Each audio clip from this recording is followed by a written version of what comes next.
Oh, shit. Okay. Here we are. We're good. I mean, you can keep talking. All we're doing is talking about the downfall of the Cubs. That is predictable Cubs every fan, year. right? I'm talking all this shit about PCA. What up, Connor? How you doing, man? Welcome in. And I'm just talking trash, and he's like, PCA is the best center fielder in the league, and it's not even close. I'm like, first of all, that's an egregious statement to say it's not even close. There are other great defensive center fielders. As soon as somebody says it's not even close in a discussion, I already know that whatever they're going to say. Yeah, it's not valid. I said, Garrett Mitchell, as unlucky as he's been with his injury history, it's a little sad. He's been very unlucky. He's a great defensive center fielder. Blake Perkins just last year proved that he's a great defensive center fielder, robbing, what was it, 5 home runs? He I was a believe. Gold Glove center field candidate last year. Taylor, welcome back. Connor said when Yelich hits, this team is good. That's absolutely true. We're going to be talking a lot about Yelich today, too. That doesn't even consider the fact that Contreras has been hurt with the thumb, and he's not hitting. Imagine if he's going to just be healing up as time goes on. Yep. I mean, I got a lot of we got a lot to discuss. Let's just get into it. Let's get into it. I don't want to foreshadow too much. Can't hear you today. Welcome to another episode of the Wisco Fanatic Show, where we cover the Packers, Bucks, Brewers, and Badgers basketball and football teams from an optimistic and realistic perspective. Wisco Fanatics is brought to you by Cardboard Legacy, Wisconsin's most complete sports card shop. Buy, sell, grade, and consign all at their location in Oshkosh. Okay, so we have one Cubs game. We should have 2 Cubs games, but,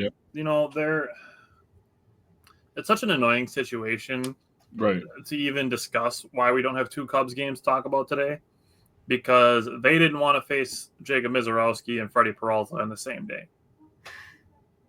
And I hope when we had that doubleheader in August, I hope that the Brewers line it up that they have to face Freddie Peralta and Jacob Mizorowski. I would do Freddie day game, Mizorowski night game.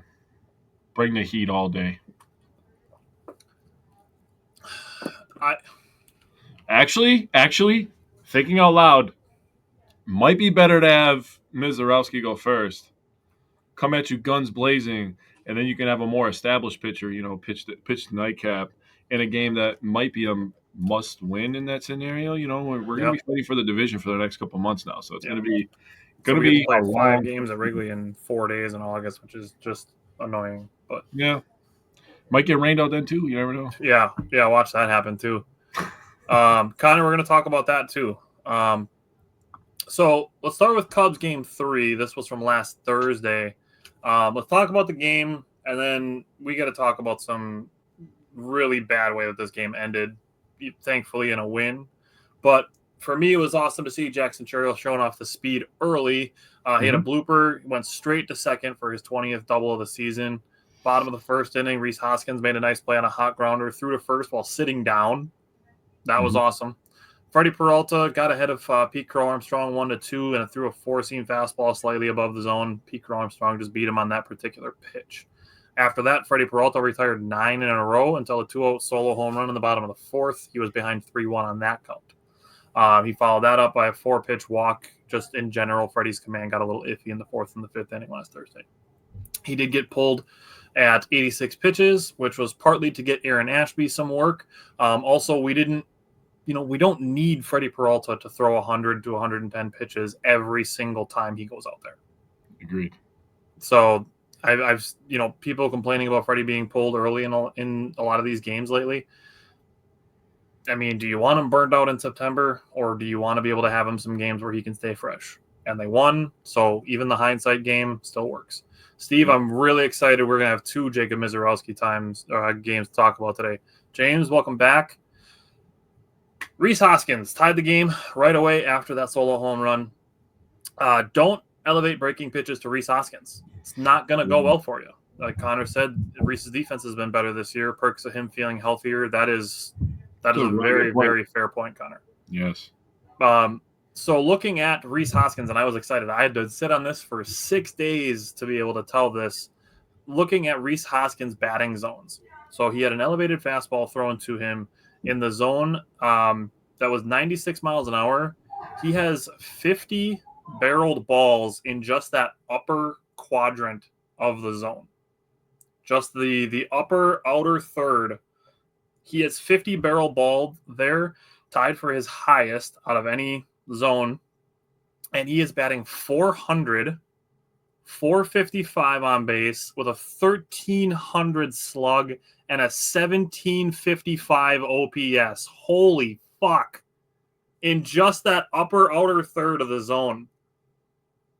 Dude, don't pitch there in general, and definitely don't hang a breaking ball that Rhys Hoskins can just annihilate. His average exit velocity in that part of the strike zone is 96 miles an hour. His average. So, Rhys Hoskins, upper outer third, probably not a safe place to throw. After that, Isaac Collins was down 0-2 in an at-bat, worked back a walk, and Caleb Durbin followed with a home run after he was down 1-2. And the Brewers as a team just kind of teeing off. Through the third inning, the Brewers' average exit velocity was 97.6. Later on, Isaac Collins stayed hot, had a 3-run home run on a hanging breaking ball. And really just want to credit the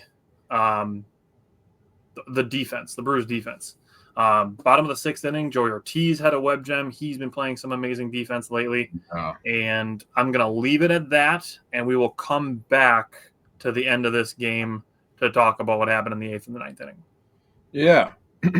So that's good, because that's exactly what I did in my notes too, so we can have a good discussion about it. So things that I looked at the Brewers had an early lead. They got up 1-0. Cubs get 2 from a homer in the bottom of the inning. And then it was really good response from the Brewers offense to pick up their starter and score immediately right away in the second inning. Obviously, you talked about that Hoskins home run that he hit. That was a hanging sweeper. And then Durbin also hit after Collins walked, which was right after Hoskins' homer. Collins ended up walking and scoring on the Durbin homer. So really nice from the Brewers offense to pick up their starter. Love that from them in the third inning. Trejo smacked a fastball to right. Yelly jumps on the first pitch, which was a curveball. And then Contreras jumps on the first pitch, which was a sinker. And the Brewers are up 5-2. So Brewers being aggressive at the plate, jumping first pitches. Not only being aggressive on the bases, but at home plate, with the bat, swinging a little bit earlier. They've really done a nice job, and this is something that I don't think enough people have pointed out. But you're going to hear it here from Wisco Fanatics, because that's what we do. We like to point out the small things. The Brewers do a really nice job of adjusting their offense, kind of by a matchup basis, where some starters, they'll take some pitches and they'll just look to make some contact. Like today, how they got after schemes, which we're going to talk about later, is they were just trying to make contact, any kind of contact, make them pitch from the stretch, put a lot of pressure on them. And then you have days where, they will take more pitches, and that's how they'll get your pitch count up. So they've done a really tremendous job this year. In the fifth inning, the Brewers did a lot of damage. Contreras had a 4-pitch walk. Terang had a double down the line. A very good at bat. He took the first 5 pitches of that at bat. Obviously, you're going to take the first couple pitches of the at bat after Contreras gets a 4-pitch walk. But then for him to slap one down the line after taking the first 5 pitches, one of the first couple pitches that he took was a curveball. He saw another one, and he did not miss it. The 2 strikes and the 3-2 were back-to-back cutters. And then Hoskins pop up and Collins in a 1-1 count, hanging curve, smacked that thing to dead center, did not miss it. Isaac Collins got on a heater for a few games in a row here. He was kind of leading the charge with the bottom of the order, which we're going to talk about a bunch. Yep, whole bunch. In series with the Twins. But Collins was leading the charge with the bottom of the order as he was just going crazy. 8-3 Brewers. Through 5 innings, the Brewers had 26 at-bats. That's pretty good. We talk all the time about stacking traffic, so I'm trying to find ways to talk about stacking traffic. Yep. Getting more at-bats is a good thing. They had 10 hits, they had 8 runs, and 2 walks. So you're talking about these guys just getting on base any means necessary, hitting the ball. They can hit the ball 4 feet in front of home plate, and they're going to find a way to get on first base, which is amazing. That's what this team is built for. You did a really nice job a few years ago in my opinion, mapping out what the Brewers were drafting for. They're drafting for contact and speed and defense. And you're seeing the fruits of those labors getting put into play quite literally for the 2025 Brewers. Nicely done. You're welcome. I worked very hard on that part of my notes. So now we got to talk about a late game situation. And the first thing I'm going to say about this before I give you the floor is Murphy was giving the umps the fucking business, dude. I'm going to cuss a few times. I apologize if you don't like cussing. Murphy was cussing. So if you don't like cussing, you didn't like the end of this game as well. But Murphy was giving them the fucking business, and rightfully so. Rightfully so. So, all right, I'm gonna let you go. I'm just going to say I counted 4 pitches that should have been strikes. And that is just me being generous to the umpire, in my opinion. I would say at least 4, and I'm going to just roll through the whole 8th and 9th inning because it's just garbage. Yep. Connor, correct on shout out to Jackson for his multi-walk game.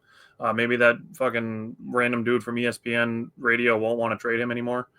And Steve, yes, the bottom of the order is absolutely going to be a theme of today's episode. Yep. Now, the strike zone at the end of this game last Thursday, just call it like it is, absolute garbage. Yeah. Absolute garbage. And I'm going to go through it because I went back and rewatched the game to look and see if the couple of Cubs fans that I had in the Brewers mentions were accurate in saying that it was, makeup from the beginning of the game. And it wasn't. Freddie got one lucky strikeout, I'll say, and it was in the bottom of the 3rd inning in a 3-run game with the bases empty and 1 out. Okay. Now at the bottom of the 9th inning of a 1-run game, hence what the umpire scorecard deemed as 0.85 runs of favor for the Chicago Cubs. Mm-hmm. Essentially, umpiring led to almost an entire run of favor for the Cubs at 0.96 and 0.11 for the Brewers. So 96 minus 11 gives you 85. So 0.85 runs of favor for the Cubs because of where these pitches were. Now, literally the next half inning after Freddie Peralta got that one lucky strikeout, the top of the 4th inning, Durbin got rung up on a similar pitch. So we're even already in the 4th inning. So I don't want to hear this bullshit that 8th and 9th inning that it was evened up from the beginning of the game because the Brewers were not getting that much favor like the Cubs did in the 8th and the 9th. No. And the thing that bothered me about it is that the bottom of the 8th, Abner Uribe was pitching, and he gets probably 2 pitches that should have been strikes. Dansby Swanson should have struck out. And I saw a couple people saying Abner Uribe, his command was erratic. And I disagree. He wasn't really erratic, and there should have been a strikeout in there. And to that point, Trevor McGill in the bottom of the 9th, he wasn't erratic at all, and he arguably had more egregious pitches missed. And then on top of it, in the top of the 9th inning, Christian Yelich gets rung up on 2 pitches in the exact same places that McGill and Uribe are throwing balls, not getting called strikes. That's what pissed me off about it. You ring up Yelich, and you give Uribe and McGill a tighter strike zone. That, to me, is where this becomes garbage. Mm-hmm. So, before we get to, what this actually ended up meaning, because the Brewers did win, thankfully, there was one pitch that Durbin had called against him. That was an inside pitch that should have been called a ball, called a strike, and he ended up hitting a home run out of it. So he got his get back a little bit there. But that same pitch, like I said, McGill and Uribe did not get. Now, I will say this as well. During the game, the Cubs were given plenty of edge pitches called strikes. McGill had 2 really bad missed ones versus his first batter. And then during the Suzuki at-bat, just an insane miss. It's like a whole baseball inside the strike zone. Like that, even during the broadcast, you can hear them saying, like, that can't happen. And the more that this kind of thing does happen, the more outcry you're going to have for people wanting an automatic ball strike system. Yeah. Now, what I will say, I normally don't like saying this, but in this situation it applies. Ball don't lie.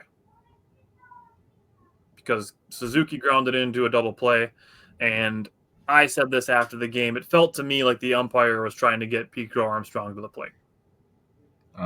Dude, I feel that too. Also want to say that Suzuki is freaking terrible against the Brewers, so if he can continue to do that, I mean, we have no problem mentioning players when they're good against our teams, the Brewers, Bucks, Packers, Badgers. I have absolutely no problem giving credit where credit is due, but I'm also going to shit on some people when they deserve it as well. And Suzuki is fucking terrible against the Brewers, dude, and Peralta. It's hilarious that you brought up giving credit to your opponents, because I wrote in my notes that I will give the credit to the Cubs for one thing. It's for letting the guy back into the game after he climbed the net to get Selfridge. Yeah, right. That was actually pretty funny. Hey, I'm glad you guys let that guy back in. I give him credit for that. Yeah, we need to come on. Let's have some fun. It's okay to have some fun. I agree with that. And that's kind of where baseball's a little bit different too, where you can kind of have stuff like that happen. You can't have stuff like that happen at a football game, an NFL game, or even college at this point with how big it is. So I agree that was fun. Okay. You pretty much took the words out of my mouth for the 8th and 9th inning. I was going to say something similar to Ball Don't Lie. Dude, that took a half a page of notes in my notebook. Yeah, but I'm just going to say the team that deserved to win ended up winning. They didn't need help from the umpires. And also, I knew the Brewers were going to win this game because it was my daughter's birthday that day, so they were not losing. Right. It was also the 4-year anniversary of Bucks versus Nets, if you ever wanted to know the date for that. So that's electric. That still might be one of the best playoff series probably since 2000. Mama's the Mia for sure. Dude, and we talked about it the other day, and it's like I remember calling into work after Game 7, like awesome. Yeah. All right. My dad said awesome days for the Brewers and for Mizarowski today. Dude, awesome. So good. And we're going to get to that one, but let's talk about a sweep. Except let's do Pirates after that. Let's talk about a sweep. Yeah. So nothing new here. Just a Wisconsin pro sports team beating the shit out of a Minnesota's pro sports team. So we all love that. And the first one's even better because it's 17-6. And they had to score a majority of their runs off our position player. So that's crazy. You can very easily think of this game as 12-2, and I would be okay with that. Yeah, you very well could. So the Brewers, 17 runs, 19 hits, 23 total bases, and 5 players left on base. That is a series worth of stats for some teams. I mean, just look at the San Francisco Giants, who everybody thinks is going to be world beaters now they got Devers. Go look what they did this weekend versus the Cleveland Guardians.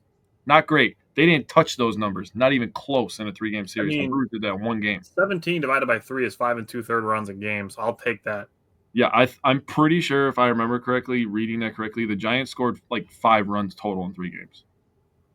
So, cool. Just saying, the Brewers are on fire right now. Mizarowski was absolutely unbelievable. The poor Twins had to suffer for what the Cubs were too scared to do, and that's have Mizarowski go 6 innings pitched, 1 hit, 2 earned runs, a walk, and 6 Ks. But we got to talk about this, right? So after this game, he became the first pitcher in baseball history to have more wins than hits given up, which is absolutely insanity. When you think back about that, you're just like, what? Like that doesn't make sense to me. That's unbelievable. Nick Mears was fantastic as well. I know you're gonna have a bunch of stats, so I'm gonna let you have your heyday on the stats, my boy. DL Hall also looked good in this one. He's been a little bit up and down this year. Obviously, we're gonna talk about another outing he had later this week. As in after this game. And Bauer's pitching this one too. Again, he gave up a couple earned runs at a couple walks, but he's throwing like 58 miles an hour, 62 miles an hour. He's not out there because he's trying to be productive. He's out there because he's trying to get us to the next gosh darn day. So the thing that really stuck out to me, now obviously Christian Yelich having 8 RBIs, up to 52 in the year at this point. That was his career high. Also tied the Brewers team record for most RBIs in a game with Rowdy Tellez. Contreras, Frelick had 3 RBIs. Churio and Ortiz had 3 RBIs. So Yelly had the longest distance hit of the game at 429 feet, but it was not a home run. 429-foot double is got to be the longest double in baseball history. That's a home run in 27 out of 30 ballparks. Yes. So I also wrote down Yelly's exit velocity. So his first at bat, 70.9, below average. 65.1, below average. He's over 2 at that point. He said, bet. His next at bat, 108 off the bat. That'll do. That's a single. His next at bat, he had a double, 105.4. His next at bat after that, the double that went 429 feet, 107.5 miles per hour off the bat. And then his final at bat, 105.4. So he went 4 for 4 in those ones, and he hit the ball really, really hard and really, really far. And the last thing that stuck out to me was the top 3 in the order combining with the bottom 2 in the order. And you're talking the top 3 being Frelick, Churio, and Yelly. They absolutely dominated. Durbin and Ortiz as the bottom 2 in the order. If you combine just those 5 hitters together, they were 14 for 23. That is a 608 batting average, by the way. That sounds incorrect saying that out loud. 13 runs, 16 RBIs, 4 walks, and only 5 strikeouts. I will take that every single day and 14,000 times on Sunday. Yep. Don't worry. I was trying to leave some breadcrumbs for Tyler, my buddy. I didn't want to take all of them, but the runners in scoring position again. I talked about it a few weeks ago when I was on. I had to miss last week because my daughter's birthday. They had another game where, and this was against the Phillies, I believe, where they had 10 plus for 10 plus in the runners in scoring position. Again, in this day, 11 for 16. That is filthy stuff. The Brewers offense is humming, and the starting pitching with Mizorowski coming up, kind of becoming more established, honestly. We're kind of molding into the team that everybody kind of thought they were going to be coming into this year, and everything's coming together at the right time. But, the season's over in June, Tyler.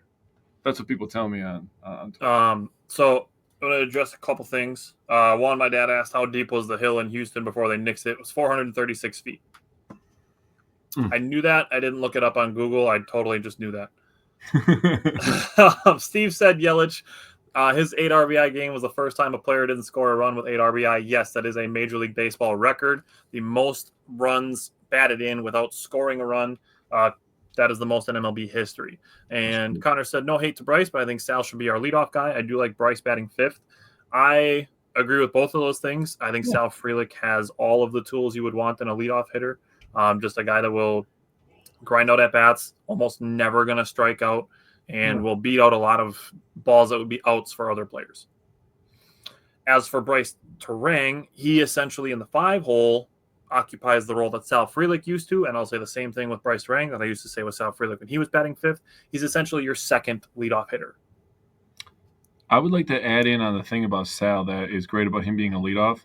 Obviously, we know him as an emotional guy. He with being an emotional guy, he could be a tone setter. So having the tone setter at the top of the order makes a lot of sense to me. Yeah, I like that too. Okay, so it is hilarious to see us posting the strikeout that Jacob Mizorowski had in the first inning of this game.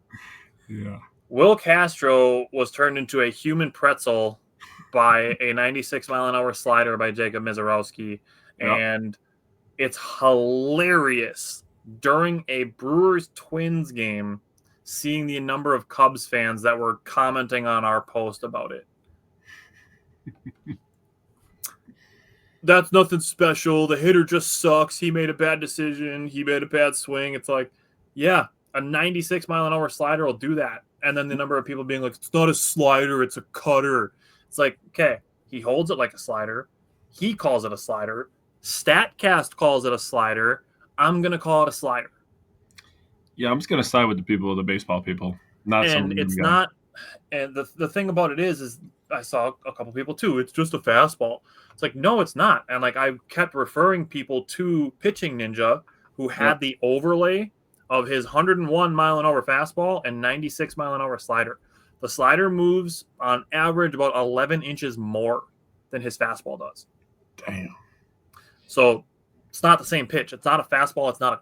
I wouldn't call it a cut fastball because it moves more than that. Mm-hmm. And then and people being like, it's not the most diabolical thing on a baseball field you've ever seen. You've never seen anything that nasty. It's like, live? Probably not. Like, yeah, I can watch a fucking highlight video all day about the nastiest pitches ever in baseball, and there'll probably be 3 or 4 of them, just like the one that Mizorowski threw in this game, and Tariq Skubal is going to have some of them. Mm-hmm. Tariq Skubal is an absolute monster. Yeah, he is.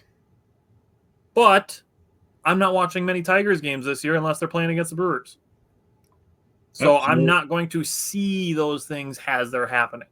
Yep. I'll see them on highlight reels. Mm-hmm. But again, that's the most diabolical thing that I've seen because, like we said, Jacob Mizorowski turned Willie Castro, an all-star last year, into a sitting on the ground crisscross applesauce, crumpled aluminum can on the ground after swinging at that pitch. I was thinking, please use the crisscross applesauce. I was so proud of that saying that too on Friday. I was like, please say it.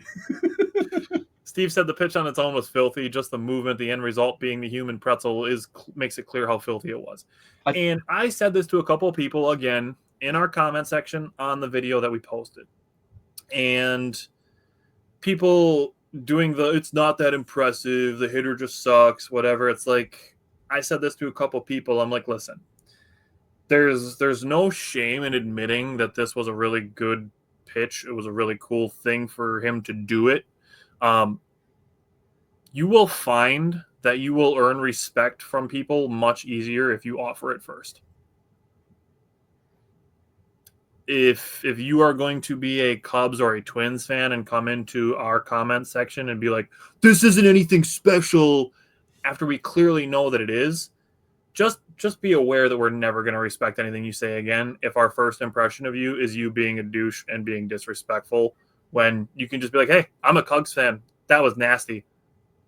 Thank you, Cubs fan. I would shake your hand. Yeah. I mean, there's a reason I'm so against PCA. It's because every time that Cubs fans talk about PCA, they have to, and this is just such classic Chicago behavior, they have to mention, you guys, which Churio was as good as PCA? Why can't you just enjoy your guy? Why do we have to have this culture where everybody has to get knocked down to lift your guy up? PCA's having a good year. Is he the greatest thing I've ever seen in my entire life? No, because I got to see Barry fucking Bonds. Like, that was the greatest hitter I've ever seen in my entire life. And Churio's still pretty awesome. Churio's awesome, dude. He plays 3 outfield spots. He's 21 years old. He's the youngest player ever to have a 2020 season. I mean, he's legit. I'm very happy with it. And if we're doing this, like, yes, PCA has more home runs by like 7 or 8. Yeah. He's batting like 8 points higher than Churio. Like the gap is this big, not this big. Like, yeah. And I get the defense is a part of it, but again, like you just brought up, he's played 3 different defensive positions this year. Yeah, obviously all in the outfield, but still, it still matters. Yeah, you know. So Steve or Connor said with Mizorowski and Skeens and Burns and the NL. Well, oh yeah, Burns, the new Cincinnati pitcher. I was like, Burns, what? Yeah, the NL Central hitters better watch out. There's some nasty pitchers in here. Steve said, crazy how Chicago fans can be kings of the offseason when they post slow motion videos of Fields or Caleb throwing against nothing, but now they downplay Mizorowski. And that's the thing. Again, you'll find it much easier to gain respect if you offer it first. Yep. So, looking at pitches thrown, again, we've talked about this as well as the Brewers driving up the starting pitcher's pitch count, especially early in a series. 58 pitches by the Twins starter through 3 innings. Mizorowski, 34. Mizorowski threw 6 perfect innings at 80 pitches. The bottom of the 7th inning, he came out for after a long top of the 7th inning. Gave up a 4-pitch walk, which ended his perfect outing, and then no hits still after that. But then the second batter had a moonshot home run, which was the first hit that Mizorowski allowed after 11 innings, no hit. Now, I had a conversation on Twitter with somebody about this, and the conversation was, why did Pat Murphy even send Mizorowski out for the 7th? And I like that he did it. I like that Pat Murphy sent Mizorowski out for the 7th. It, to me, was a player's coach type move, giving Mizorowski the chance to continue what was a historic run of innings, letting the young guys play. his pitch count was in good shape. He was at 80 pitches. That's kind of right around where they want him. But Murphy gave him a chance to go out there and extend his record a little bit. Mm-hmm. I like that he gave him that chance. And I know they mentioned this on the broadcast as well. He's going to give up a run at some point. Yeah. Why not let it happen in what I think at that point was like a 9-0 game or a 7-0 game, I think, at that point. Like, I think it was 9-0, and that made it a 7-run game, something like that. But again, the Brewers were blowing the Twins out at this point. Yeah. Like, the outlier crazy chance that he gets injured risk aside, there is no risk in letting him go out there for that 7th inning to try to extend what has been a insane start to his career. Agreed. Now, Brewers did not have any runs in the first 3 innings, but were putting good at-bats together, as I mentioned, with driving up that pitch count. The third was just really good job. Getting to a bullpen early in a game is good. Getting to a bullpen early in a series is better. Because, again, you're just talking, you get to game 3, and you're like, oh, we've had to use our bullpen guys, so much through the first 2 games of the series. Point being, the first relief pitcher came in, and the first pitch that he threw, Christian Yelich ripped an RBI single. Chourio, after 2 walks, extended his hitting streak to 11. And Sal, great hustle to score from first, and good base running by Chourio to follow him all the way on third before the throw home. And my dad said sitting on all week on no hits would have been a lot too. And that's the thing. Like, all that does is just put more pressure on you. Yeah. It makes you tense for the beginning of what today's game would be. He goes out for the first inning today. He gives up a home run. Then you're talking about tanking the next 5 innings today instead of just being like, okay, you gave up 2 runs in the 7th of a 9-0 game. You were still awesome for 6 innings. Yeah. Yeah, I'd much rather have it happen at the end of his start in a 9-0 game than at the beginning of a 0-0 game when the other guy pitching is Paul Skeens. Yeah, it's a good idea. All right, let's talk about the bottom of the order. 7, 8, 9. In the top of the 7th, they manufactured a run. Great job to get on base with the top of the order. Sal Frelick drove a run in. Jackson Chourio had his second walk to load the bases for Christian Yelich, who cleared the bases with a double down the left field line. Top of the 8th inning, 7, 8, 9, manufactured another run. Sal got on again for Christian Yelich, and Christian Yelich again cleared the bases, which would have been a grand slam, like I said, in 27 out of 30 ballparks. The only 3 being Target Field, Chase Field in Arizona, and Coors Field, oddly enough, in Colorado. Those are the only 3 that ball would not have been a home run in. Last thing, 19 hits, 6 walks, 3 of them came by Jackson Chourio, 17 runs. And again, if you want to call this like a 12-2 game because 5 runs and 4 runs were given up by position players, it did result in Christian Yelich getting his career high in RBI, so that's still a good thing for the against the position players. So it counts, but I mean, the game was about Mizorowski and the offense being hot. 8 runs against Chicago on Thursday, 17 runs against the Twins on Friday, and then we see this thing where people are like, oh my God, save some runs for tomorrow.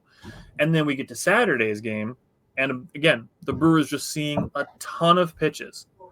30 in a 2-run first, aided by their speed just causing havoc. Christian Yelich stole a base. The throw goes into center field, and Sal Frelick scores on it. Christian Yelich scores on a sac fly after that. And then the Brewers tack on in the 8th inning again, the bottom of the order producing runs. Isaac Collins scored Terang on what was ruled a sac fly. Bader misplayed it. Ball was basically in his glove, and it just bounced off of his hand towards the line. And then Collins got the third and scored on a ground out, and Joey Ortiz got on base again. Joey Ortiz, I'm going to give you the numbers from his road trip because they're fantastic. Yeah. Top of the 9, more questionable defense by the Twins led to a high pop-up in the sun by Rhys Hoskins, became a double, and Isaac Collins got to the plate, and he stayed hot with a 2 RBI double. So, again, at this point, the Brewers had scored 34 runs in 3 days and 26 in 2 games against the Twins with no home runs. You son of a bitch. Do you know when the only time that was happened?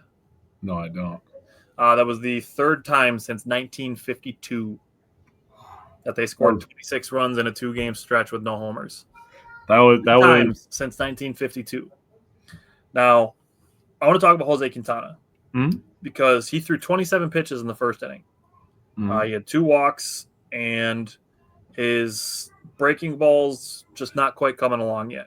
His fastball and changeup looked a little bit better at the beginning of this start, but he got through 4 scoreless innings, 69 pitches, only 1 hit, and the 4 walks.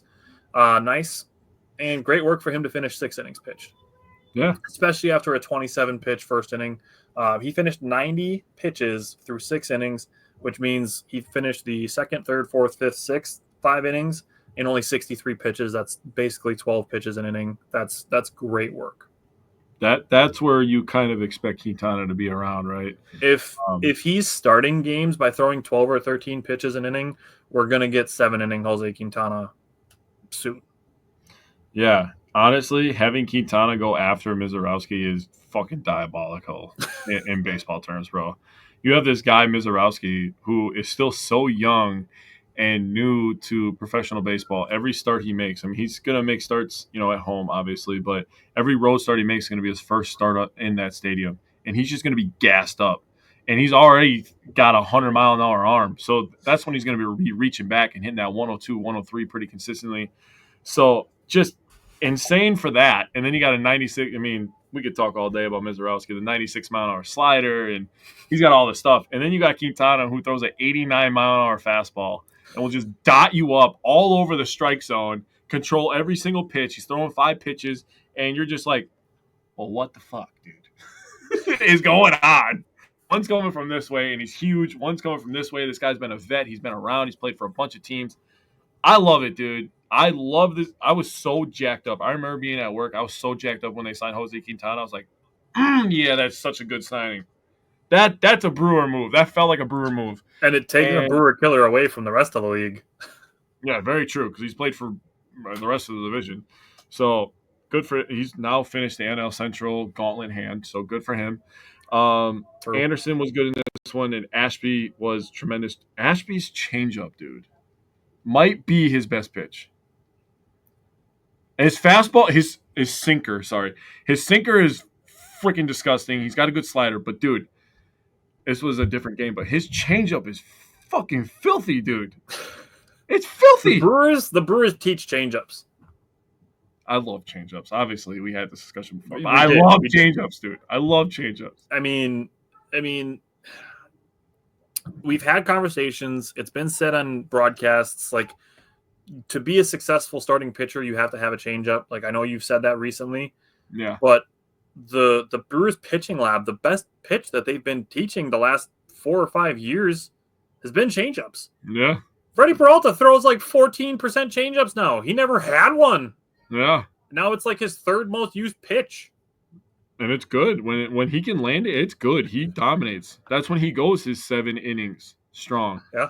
He can use one of those pretty soon, by the way. That's a little off topic. But in terms of the offense, I mean, what is there to say? I mean, Yelly, Collins, and Churio all had 2 RBIs. Collins had 3 RBIs in total.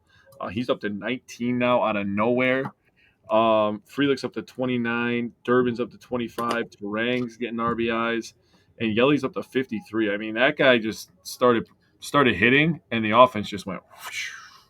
Yeah, Ashby's curveball. I agree with Connor that Ashby's got a pretty good curveball. His curveball's pretty nasty. One of my biggest takeaways was 26 runs with no home runs. I was just like, wow, that's incredible. That's scary.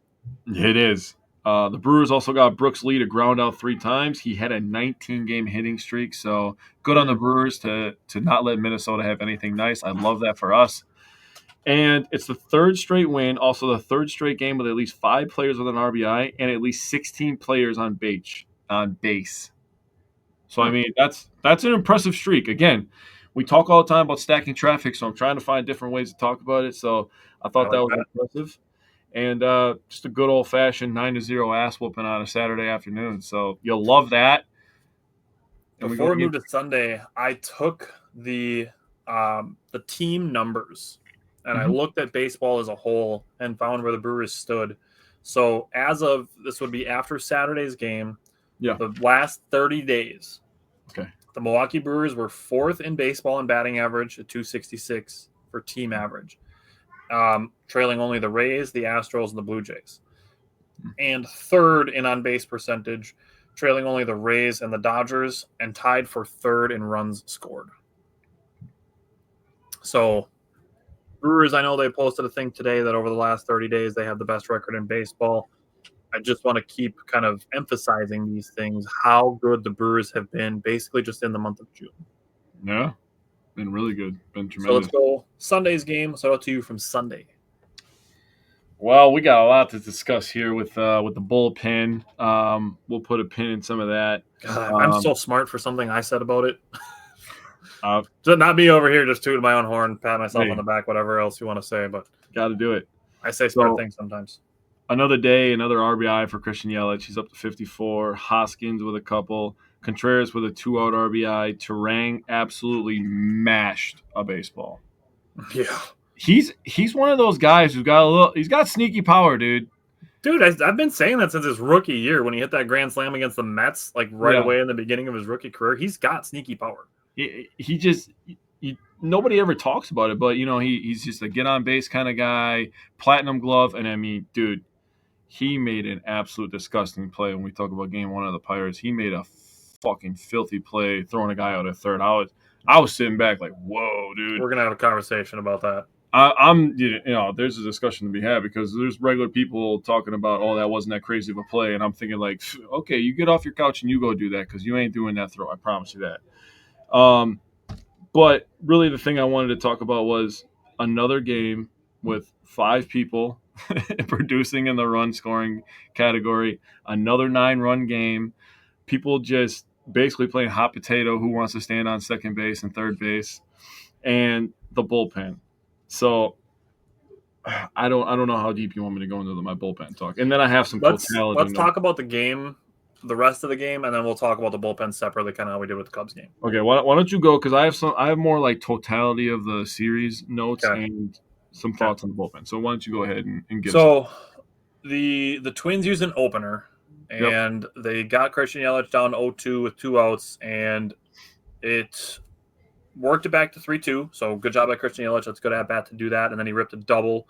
William Contreras had an RBI single after he was down to 1-2. So those two, good job to manufacture a run with 2 outs. Connor said it's good to see Buxton healthy and playing well. Glad it was only 1 game and not all 3. Strongly agree. It's better for all of the leagues when all of its players are healthy. That's why we will never cheer for injuries. We will never be happy when they happen, even if they happen to our rivals, because we want to beat our opponents when they're at their best. Mm-hmm. That's what the spirit of competition is really all about. Now, Quinn Priester, he had Byron Buxton, like Connor said, down 0-2, got back to 3-2, and he hit a game-tying solo home run. Second run scored on a third single off of kind of an awkward check swing. Considering the 5 hits that Quinn Priester gave up, one of them being a home run, it's not horrible to only allow 2 runs in that situation. Priester did get through the second and third innings clean, but a 2-strike solo home run cut the lead to 5-3. Priester was taken out after 3 1/3 and just 76 pitches. But, big but, bullpen was well rested to this point. Yes. Jake Bauers pitched an inning on Friday night. I mean, Jose Quintana got through 6 innings after Mizorowski pitched 6 innings and got into the 7th. I mean, only Ashby, Grant Anderson on Saturday, and Nick Mears and DL Hall each pitched on Friday. That's where we're at. The bullpen was well rested. Rob Z came in for the final 2 outs. And then going into the rest of the bullpen, I'm going to put a pin in it. Mm-hmm. First batter of the second inning, Rhys Hoskins tied the game by sneaking a home run to the left field corner. So right back 2-2, we're good. Yep.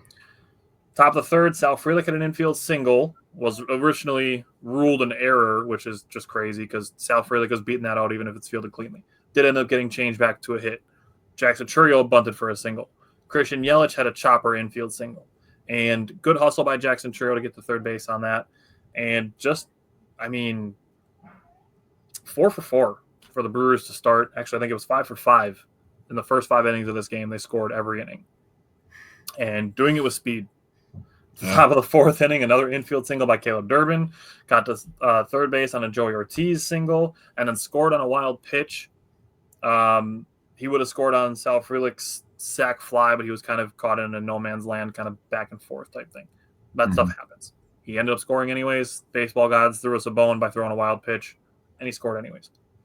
Also, Caleb Durbin's a rookie. Don't forget that either. Yeah. Top of the fifth inning, Bryce Durang made it 5 for 5 on scoring innings when he destroyed a 412-foot home run. Again, bottom of the order, getting it done and getting guys in. Now, we can talk about the bullpen here because DL Hall came in the bottom of the seventh inning, and I had a back and forth with somebody on Twitter about this, that when Pat Murphy put in DL Hall, it was probably the plan to have him pitch the 7th, 8th, and 9th and end the game. Yep. And I just brought up that the bullpen was well rested. That's why Priester was pulled early. The Brewers jumped out to a lead, so they put in DL Hall thinking, okay, we'll use DL Hall. We'll end the game. He gave up 2 hits and 2 walks that allowed a run and the tying run to come to the plate. Mm-hmm. And then Pat Murphy goes to what I call his not fucking around guy, which is Nick Mears. Yep. He came in, got a run, came in on a ground out. Sal Frelick caught a wind ball for the 3rd out, and that was it. Brought in Jared Koenig for the 8th. Didn't get off the mound quick enough on a ball, and I saw people saying Rhys Hoskins should have made a better throw. Jared Koenig needs to get off the mound quicker. That's on both of them. Yeah. After that, a home run, made it 9-8, multiple 2-strike hits, and then Trevor McGill came in for a 4-out save and slammed the door despite giving up a double. Now, I had this conversation because somebody brought up, why are you letting DL Hall come into this game? He just pitched on Friday. Normally he's been given a week off in between outings. He hadn't pitched before that Friday, so game 1 of the Twins series, and since the previous Thursday. So he had 6 days off before Friday. He threw 15 pitches on Friday night. That's 15 is nothing. Now, if you're throwing 15 back-to-back days and you're throwing 5 times in 6 days and you're throwing 15 pitches, that's kind of a lot. But you have 6 days off, you throw 15 pitches. 2 days later, you can probably go 3 innings if you're normally prepared as a starter. His arm is strong enough. I agree. I mean, we talk about guys like, people love to romanticize CC Sabathia pitching on 3 days rest and stuff like that, or Madison Bumgarner coming out of the bullpen in a World Series game the day after starting a game. Like, he can throw 15 pitches and 2 days later throw 3 innings. Well, first of all, I would like to say that's what makes those situations with those guys special. And we're not asking for something of that magnitude. Yeah. I'm asking for 15 pitches and 2 days later, 3 innings. He's coming into a goddamn 9-2, 9-3 baseball game and trying to get us through 3 innings. Getting 9 outs for us. And the thing is that just because this game gets to 9-8 doesn't make it a bad decision from Pat Murphy. Because when you are Pat Murphy sitting at the end of the 6th inning saying, hey, I can put in, my Ashby or my DL Hall, Ashby obviously pitched already, and get me through the rest of this game and give my A bullpen another day off, you don't know that you're going to get into a situation where this is going to end up being a 1-run ball game and you're going to need your A bullpen. So the thing that I said that I felt was pretty smart of me to say is you can't be in the 9th inning going, this is a 9-8 game. Murphy should have never put DL Hall in the 7th inning. Hindsight does not equal insight. You don't get to sit there in the 9th inning and say it's stupid that DL Hall was put into this game when you don't know in the 6th inning that it's going to be a 1-run game in the 9th inning. Pat Murphy doesn't have a crystal ball. He can't see the future. He doesn't have a time machine. You don't know that. You have to just try to play these things as strategically as possible. And the strategy was, I can use my 3-inning long relief guy, who is normally a starter, to save my bullpen when we have a 7-run lead.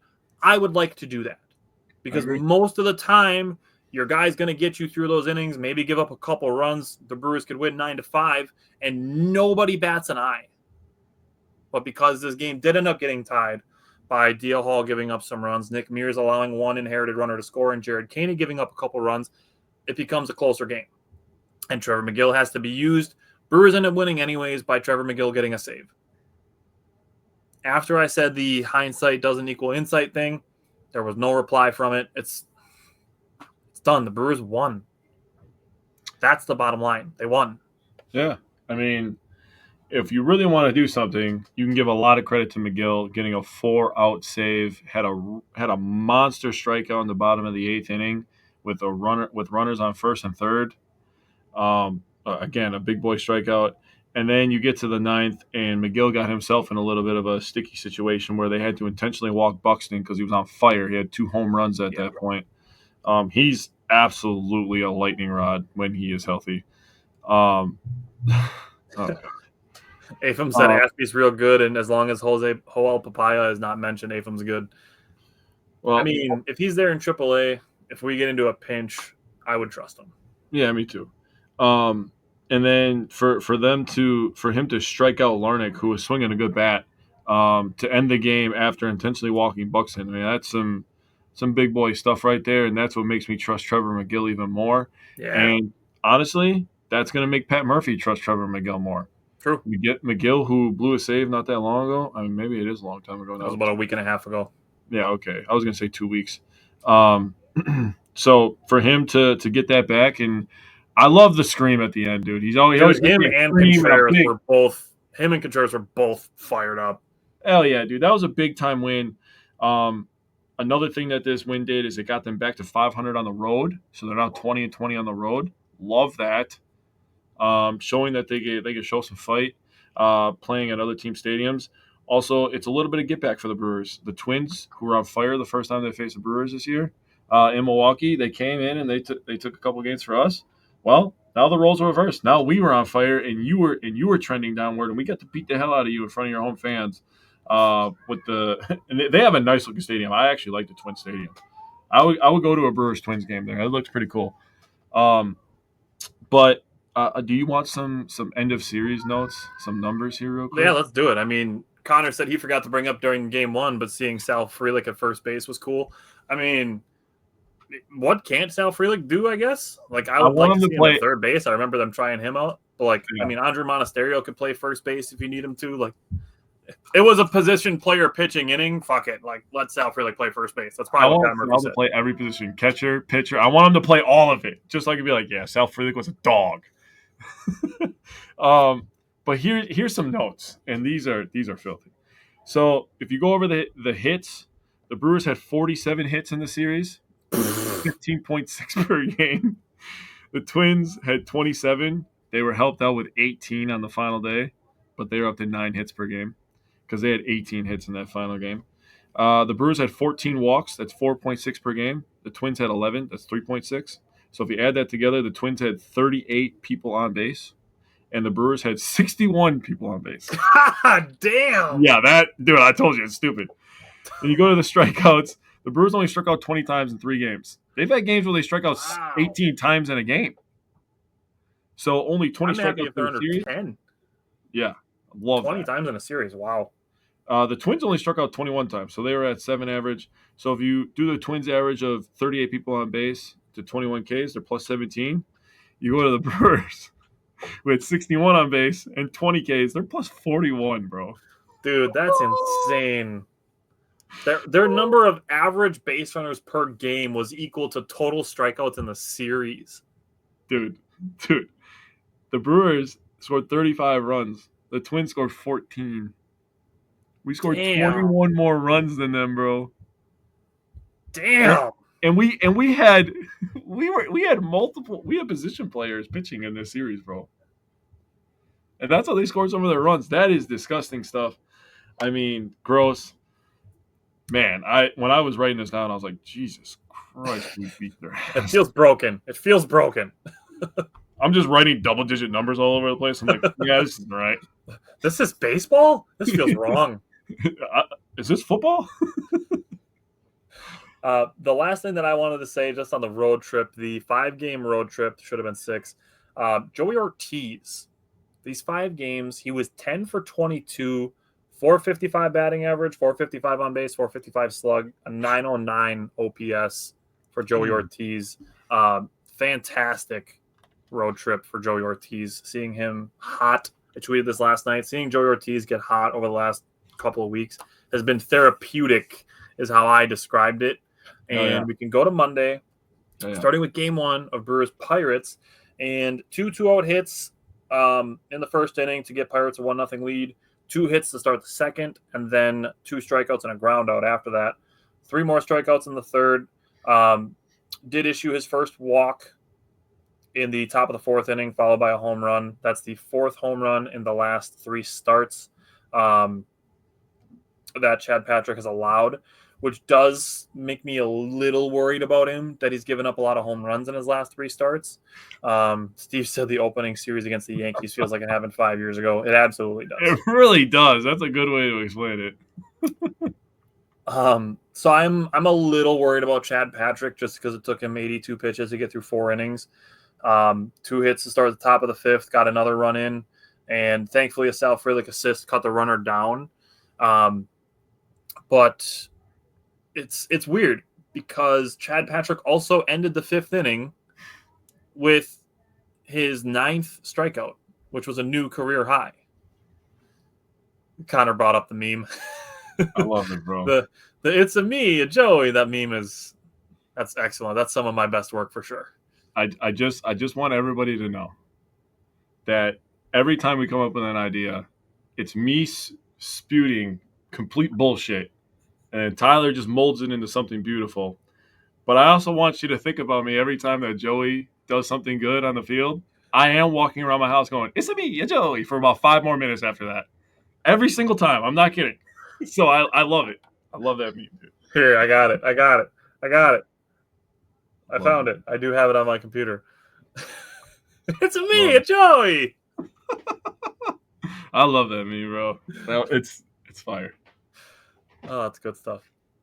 We need a producer so that every time we're talking about Joey Ortiz, this can just pop up. It's a me, a Joey. Yeah, every time. Dude, honestly. Oh, that's good stuff. Anyways, back to Monday. Yes. So, Chad Patrick, I mean, I guess I need to see him again and see what's going on. Yeah. See if he figures it out, or see if maybe we need to swap him and Logan Henderson. It's an option. Or Woody. So the Brewers, only 1 hit through 3 innings pitched was Christian Yelich, who extended his hitting streak to 7. Top of the 4th, the Brewers got a new pitcher from the Pirates. The second guy to get on base, Christian Yelich, with a walk. After that, 2 singles to left center by William Contreras and Bryce Terang. The Brewers got on the board. That extended Bryce Terang's hitting streak to 8. Isaac Collins followed a bloop single. Caleb Durbin followed with a sac fly. The Brewers cut the lead down to 3-2, and Jake Bauers comes up. And I wrote this in my notes that my pre-at-bat guess was a strikeout, and Jake Bauers struck out. I'm approaching saying that Jake Bauers might not be the guy to put in a game with guys on base. Now, I understand he started this game to give Rhys Hoskins a day off, and that's still going to be the case. And I don't know that I'm ready for Andrew Vaughn yet because we've had him for a week. He's mashing down there, though. Dude, his first game, he hit a grand slam. So it's like, he's mashing. I need a bigger sample size than a week to be like, okay, I want to swap Andrew Vaughn and we can DFA or trade Jake Bauers. Like, I'm not at that point yet. But a couple more times of Jake Bauers striking out guys on base, and I might get there. It's fair.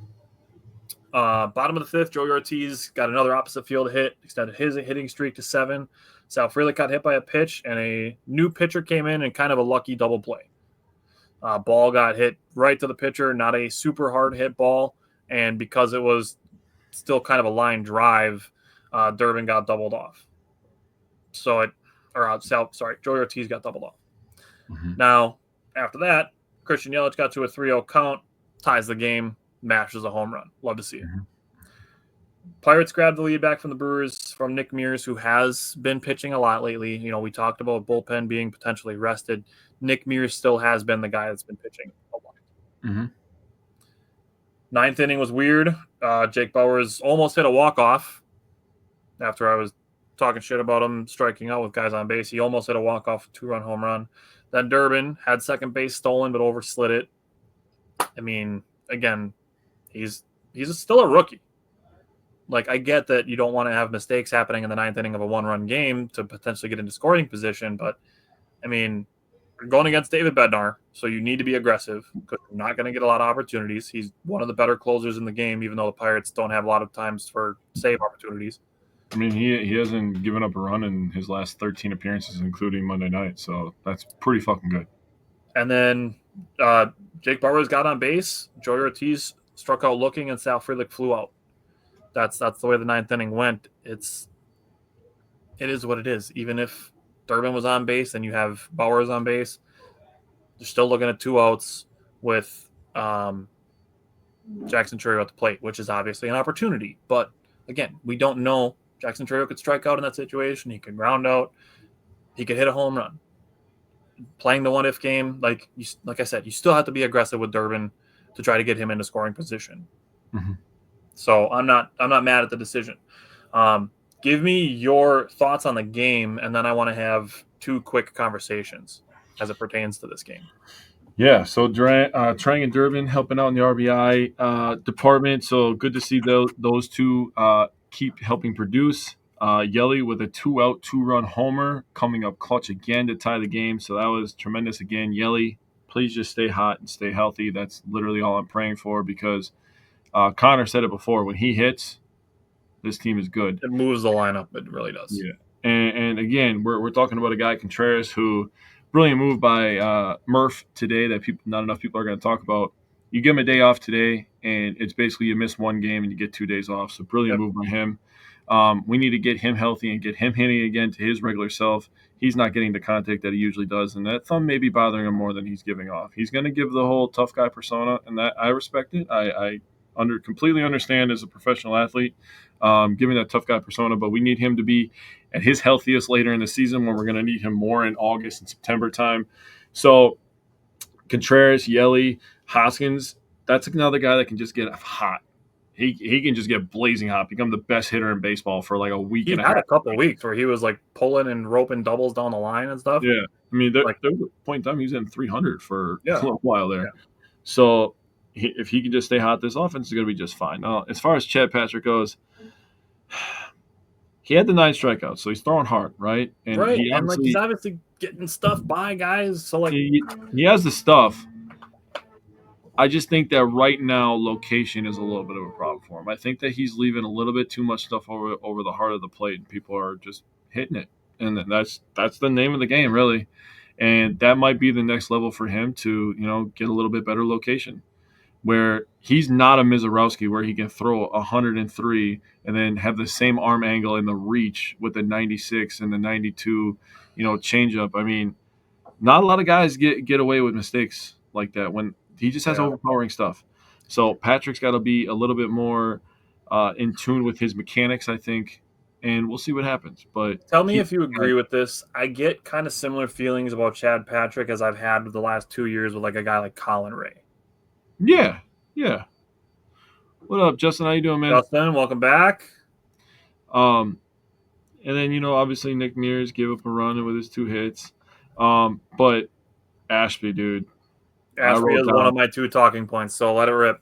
I was like, dude, Ashby's stuff is elite. I don't know. This might be crazy to say. I don't know if he has a bad pitch. His top 4? If his command is good, no, he absolutely doesn't have a bad pitch. I mean, the sinker at 98, he could throw that anytime he wants, really, because 98 is fucking 98. 98's going to play, right? You pair that with the changeup, which I don't even know the numbers, but that thing seems like it's dropping about 4.5 fucking feet, dude. It's insane. I'm watching this game, and I'm like, 98. And then he just drops a changeup in the strike zone. I'm like, oh, yeah, this guy's fucking toast, dude. This guy's so done. I mean, the 6 Ks in 3 innings is really nice as well. He has the curveball. I mean, he's a really good pitcher when he has to be. If he has the command, this guy could be a dominant piece in the Brewers bullpen for the rest of the year. Let's just continue talking about that. I do have one thing I wanted to talk about Yelly, but I'll let you go with Ashby real quick. So I just pulled up Ashby.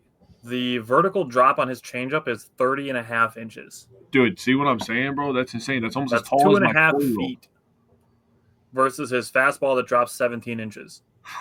So you're talking over an extra foot on a 5-mile-an-hour slower pitch from just his four-seamer. Jesus. His sinker is an average of 97, so you're talking 6 miles an hour slower and still an extra 9 inches of drop. Jesus. The 30.5 inches of vertical drop is 1.3 higher than the comparable average. Mm-hmm. And the induced movement without gravity is 2.7 inches higher than the Major League Baseball average. Damn, bro. So his changeup is very good. His curveball, holy hell. The vertical drop on his curveball is 58.4 inches. What? That's almost 5 feet. It's an average of 6 inches higher than the comparable, and the induced movement is 7.5 inches above the average. He does not have a bad pitch, dude. I mean, his four-seam fastball is maybe the only one that's not a plus pitch. That one doesn't move as much, but all the rest of his pitches move significantly more than the average. So if he sticks with the sinker, curveball, changeup, he could. And I'll throw this out there: the usage on the four-seam fastball is nowhere near anything else. He's thrown 9 total four-seam fastballs. Yeah. So his main fastball is obviously his sinker. Yeah. In this game, obviously his location was good, and the velocity was up on all 4 of his pitches. Mm-hmm. So not only that, obviously we were in a 1-run game. Patrick only got through 5 innings. He saved the bullpen for the rest of the series, obviously, besides Nick Mears, who did pitch in this game. But for him to get through 3 innings, he threw 52 pitches, 32 strikes, 20 balls. That's a decent ratio. It's a little over 60%. That's right around where the league average is at. That's what Pat Murphy was trying to get out of DL Hall on Sunday. And Ashby did it on Monday. So we got a bullpen reset at the beginning of this series. I'll throw this out there just because you already talked about Bryce Turang's web gem. The web gem that he had was a tapper in the infield. He faked a throw at first and noticed that as he was going to pick up the ball that the runner was going to carry through over to third base and try to get to third on a ground out. And Turang saw that, faked the throw to first, turned around and whipped. No look, just turned around and fired to third base to get the runner who would have been safe if he slid, but didn't think Turang was going to third base. Absolutely. That was dead nuts. Insane throw. And the Brewers posted, rightfully so. It's a highlight. But because the Brewers are losing to the Pirates in a game one time during the season, the Brewers are going to lose even if they have an amazing season 50-plus times and 60-plus times. And we get a highlight, crazy highlight in a game that they're losing. Nope, no fun. We are losing. Nothing cool is allowed to happen. It's such bullshit. The we're losing so no good things can be enjoyed mentality is such a red flag. Yeah, it is. It's such a red flag for cool shit to happen and people be like, I'm not enjoying it because we're losing today. Like that, fucking have fun. Have fun when cool shit happens. I agree. Again, nobody's winning 162 games. Enjoy the cool shit. Yeah. Because the inverse of it is you're going to have games where you win and you make errors. But you know what? You're going to let that go because you won. So be able to take things in stride, especially things like losing in a game that is 162 games where you're going to lose a lot. Be able to take it in stride and be able to have fun when you're going to lose games. And I'm not saying you have to enjoy losing. That's not what I'm saying. But to be able to enjoy good things that happen during losses. Because we will bring things up like hitting approaches. Obviously, we're talking about good defensive plays. We can talk about gems from pitchers. It's all similar things, because you can have a game where Freddie goes 6, gets 8 strikeouts, gives up 1 run, and the Brewers lose 1-0, and it's like, oh, we wasted a gem from Freddie today. So you're recognizing that there's a gem there. Mm-hmm. This one being a web gem. Mm-hmm. That's still a good thing that happened. Mm-hmm. Losing the game doesn't take away from that play being great. Like, yeah, Pirates fans can probably be like, yeah, well, we got the win. Like, touche. But Brewers fans enjoy cool plays when they happen. That's a crazy phrase from Bryce Turang. If we're talking, this happened, I think it was in the 5th inning. If the Brewers hit a walk-off in the 9th and they go nuts, people are going to go back to that and be like, what if Bryce Turang didn't make that play and the Pirates scored another run and the Brewers, now this is a 1-run game instead of, a tie game. Yeah. So good things can happen in losses, and you can still enjoy them without having to make yourself feel like you're enjoying losing, because that's not the case. You could have literally made that same speech for Ashby, as he was making good pitches on the mound as well. Just because the Brewers didn't win doesn't mean that Ashby can't build on this good outing that he had. That's absolutely a fantastic outing. And we're going to talk about Joey Ortiz more as we continue going into these games. Hold on, let me give you some this out there, just because Joey Ortiz, his hitting streak continues. Yeah. Not all the games that they won that he had hits. Very true. Same thing with Yedley and Turang. It's not like a hit streak and wins only. Like, nobody counts that. Yeah. So it's hard to hit a baseball, bro. So just count the hitting streak. Just enjoy the season. Take things in stride. Great. Okay. What do you want to say about Yelich from Monday? Yeah. So I got hit. So this is after Monday's game. Yeli's batting .402. This is his last 7 games. 41 for 102, which is so stupid. 8 home runs, 30 RBIs over his last 26 games. And that's over his last 26. And over the last 7 games, he's 16 for 30 with 14 RBIs. A .533 batting average in a week of baseball, bro. Whoa. He's good. All right. Well, let's talk about last night. What stood out to you from last night's game? You go ahead real quick. I have to fix my charger real quick. Okay. Go ahead.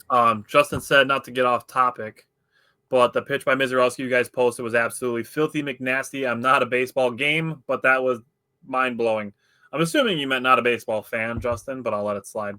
Yeah, and that's the thing. Like, it's Justin's not even a baseball fan, and he's saying that was cool. Like, again, just if you give the respect, you'll find that it's a lot easier to get in return. So thank you, Justin.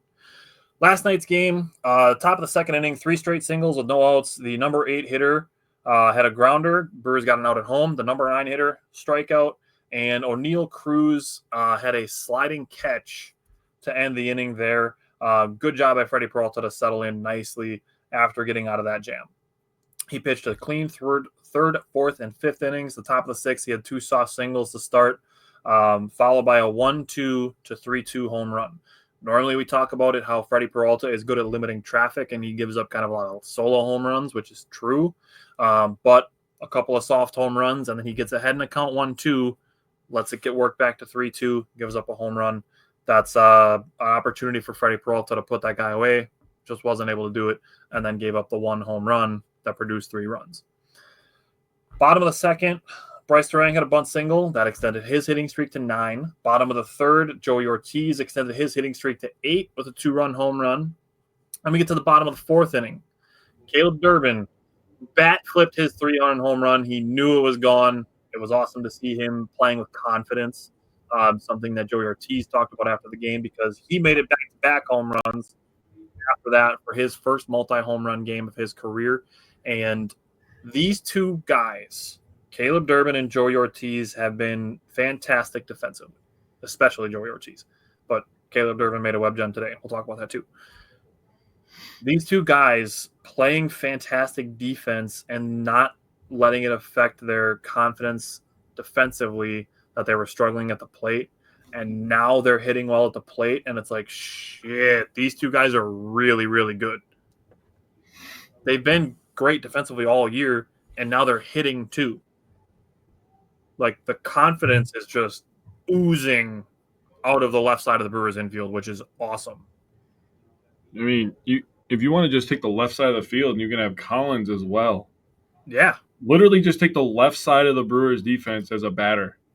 All young guys, all playing elite defense, all hitting the baseball, the cover off the baseball right now. Bryce Durang extended his hitting streak, like I said. Christian Yelich extended his hitting streak to 8 in the bottom of the 7th. And in the bottom of the 8th, the Brewers took advantage of some bad Pirates defense to add some insurance. But again, it's really the theme of the episode today is taking advantage of the bottom of the order, getting on base, and starting with Rhys Hoskins. Getting on base, Isaac Collins hitting a rocket single, Caleb Durbin reaching on an error, and Joey Ortiz driving in a run on a fielder's choice, and had good hustle to stay out of the double play. So good job by him for that. And then Sal Frelick with runners in the corners hits a single, and that single, 109.1 miles an hour off the bat. That is the new hardest hit of Sal Frelick's career. He previously said it just a couple weeks ago, breaking it from the home run that he hit in the playoffs against the Mets last year. Mm-hmm. Connor said Durbin looks more and more comfortable and confident at third base the more he plays. I mean, playing time will do that for you. And, I mean, a bunch of these guys have talked about it, that knowing that they're going to be in the lineup every day and, like, Pat Murphy communicating that to them, it does give them confidence. Like, they don't have the tension like, oh, my God, am I playing for my job today? They don't have that. Pat Murphy is instilling the confidence in them by letting them know, like, hey, work through it. Keep doing what you're supposed to be doing in your processes. Christian Yelich is a fantastic example. We talked about this. We, being Wisco fanatics, talked about this April and May. Like, hey, Christian Yelich is hitting the ball hard. He changes his swing like angles just a little bit, and he's going to be mashing. Here we are. He's raised his batting average 80 points in the last month. Dude, he is on another planet right now. So after that, Sal Frelick stole second base, got an easy steal. I mean, a pretty solid way to return the favor for the Brewers losing game 1 to come around and win game 2 last night. So what stood out to you from last night? First thing that stands out is Peralta just cannot get over that 5th inning bump, dude. He doesn't get the respect he deserves, in my opinion. He's 8-4 in the year now, and winning isn't everything for a starting pitcher, just like it's not for a quarterback. Even after last night, he's still got a 2.90 ERA. Yeah, I mean, he's still pitching good, but he just can't get through that 6th inning, man. If he starts getting through that 6th inning, man, it's gonna be a whole different conversation for him. Yikes! You want to know what his ERA by inning is? Dude, I know in the 6th it's going to be like freaking like 17. Okay, first it's 265, second it's 159, third it's 106, fourth it's 476, so the 4th inning is his first hurdle. The 5th it's 110, so he's good in the 5th. The 6th it's 10.8. I knew it, bro. I knew it's 6. And the 7th it's 9.0. Well, how many times has he gone into the 7th this year? Probably twice. Not much. Okay. And he's faced 5 batters, and he's given up 1 earned run, which gives you a 9 ERA. Yeah. And he has 1 walk. Okay. So 1 earned run, 1 hit, 1 walk, no strikeouts, and 5 batters faced. That makes sense. So the main hurdles are the 4th and the 6th. Yeah. Okay, so I guess now that everybody knows that and we're all smarter, we're going to be watching closely in the 4th and 6th inning when Peralta's on the mound. And that is the point of this show, so you're welcome. Rob Z, been very good, dude. He's been a really pleasant surprise since coming back to the Brewers. Clean inning for him. Another guy that knows his role. Dude, facts on that. That's fucking facts. Koenig comes in, inning, 1 hit, clean inning. Anderson, he's been really good, and I have some thoughts on Anderson, actually. So mixing in all these guys, you could throw Rob Z in there as well. Mixing in all these guys that throw 90, high 90s, they throw all these disgusting moving changeups and curveballs and all this good stuff. You got a guy like Anderson who is kind of middle of the road in a lot of his velocities, but it's just the arm angle, I think. Yep. I think the arm angle makes him unique and elite in this bullpen. We've talked about it. It messes with hitters. And that's something that people don't talk about enough with Anderson. He's been pretty good lately. in my opinion. He's been pretty good for the whole year. Like he's had a couple of times where they've asked him to wear some games, but Yeah. I mean, overall, I still think he qualifies for Diamond in the Rough category. Like I don't know exactly off the top of my head what his ERA is, but his ERA with the Rangers last year was like 9. Oh wow. I think with the Brewers, it's like I want to say it's like 450 at the most. And then obviously Uribe is he's good. So you talked about this being Joey Ortiz's first ever multi-home run game. Well, he came into this game with 2 home runs. He left the game with 4 home runs. And this was his first home run. When he hit his first one, it was his first home run since May 22nd, which coincidentally enough was also against the Pirates. Nice. Had to add that little nugget in there. You talked about the back-to-back. Wanted to give a shout-out because Ortiz obviously got 3 of his 4 home RBIs off of the home run. His 4th RBI was off of fielder's choice. So just making contact, man, just those small things adding up into the box score. Another game with the Brewers scoring 9+ runs this week. So it's beautiful. Yeah. I mean, the first 7 runs, 6 of them were driven in by Durbin and Ortiz, and the 7th scored on a wild pitch. Yep. So good stuff from the bottom of the order. I did pull up Grant Anderson's stats. He had an 8.10 ERA last year with the Rangers. This year it's 3.20. That absolutely qualifies for Diamond in the Rough category, even though he's had a couple of rough games. I 100% agree with that. And Afam, if you're still watching, he's been better than Yoel Payamps was, even though I'm a Yoel Payamps truther. It's fair. Okay. Today's game, we got the Mizarowski versus Skeens matchup that everybody was excited for. And if you were a Brewers fan, super enjoyable. Could not have gone better. Skeens, the most runs that he had allowed in 2025 was 5 on April 8th and 3 on May 1st. He had not allowed more than 3 earned runs since April 8th. And the Brewers tagged him for 4 in 1 inning. Yeah, they did. Paul Skeens, he only allowed 4 earned runs once in 2024. And he had only pitched 5 innings or less once in 2025. He pitched 5 innings. And his shortest outing in 2025 is 5 innings. His shortest inning in 2024, he had 1 outing where he pitched 4 innings.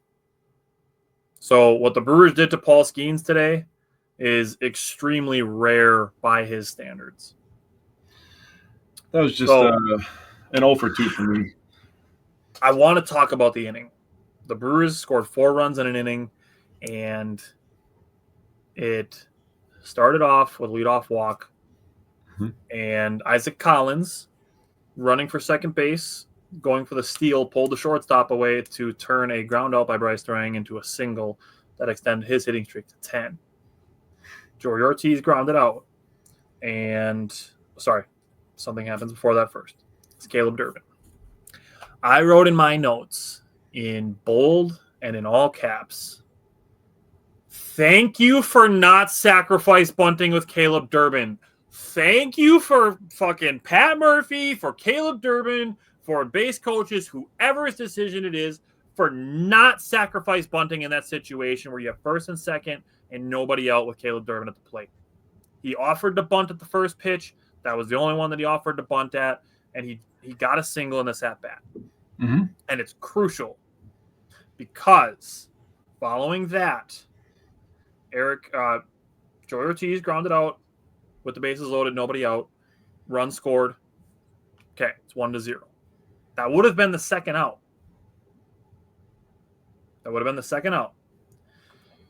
Eric Haas bloops a double. That makes it 2-0. Sal Frelick has a tapper, and Gonzalez, the Brewers killer from the first 2 games, throws home, throw goes wide, and Durbin scored what would have been not on base if they would have sacrificed bunted him. True. Christian Yelich gets a 2-out single, extended his hitting streak to 9, and he would not have been up if there was 3 outs, obviously. So because he comes up with 2 outs, he hits a 2-out single, and Brewers go up 4-0.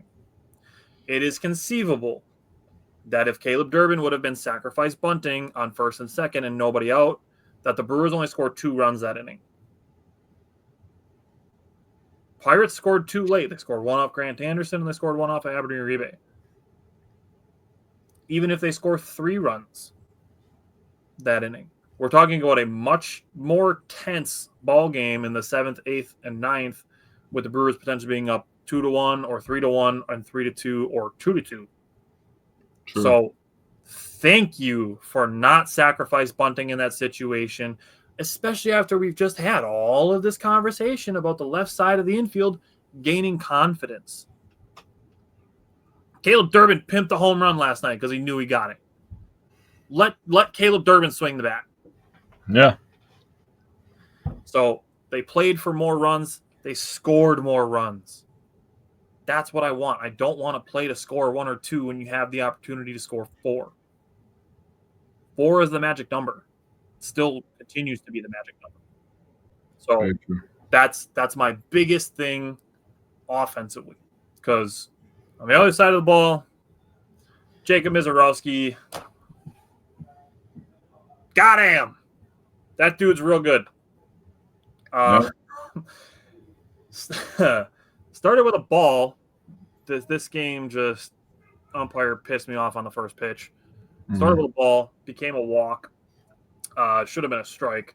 That guy steals second, gets the third and a sac fly with a runner on third and 1 out. He threw 5 heaters to the next batter for a strikeout and got Gonzalez to strike out on a curveball. I mean, they talk about it during the broadcast about Jacob Mizorowski having some veteran presence. To have a runner on third with 1 out and to strike 2 guys out, that takes nuts. Yeah. Later on, Jacob Mizorowski, after the Brewers scored 4 runs in an inning, it took Skeens 37 pitches to get through that inning.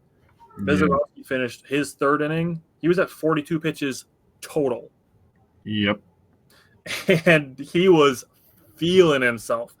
Brewers go through this long-ass inning of scoring 4 runs, sending 8 guys to the plate. Skeens sets to throw 37 pitches. Mizorowski comes out, throws 10 pitches, 1, 2, 3, and we're back to batting. Now, the game got a little quiet from there, and Mizorowski in the top of the 4th had the first 2 guys reach, and his command got a little loose for about a batter and a half. And then he locked back in, got a ground ball, double play ball, and a 4-pitch strikeout to O'Neal Cruz. 3 of the pitches in that 4-pitch at-bat were 101 or plus. I'm going to say something a little crazy. That double play ball was probably the most important at-bat for Mizorowski in this game. To have 2 on and no out, being a young guy in your 3rd ever start.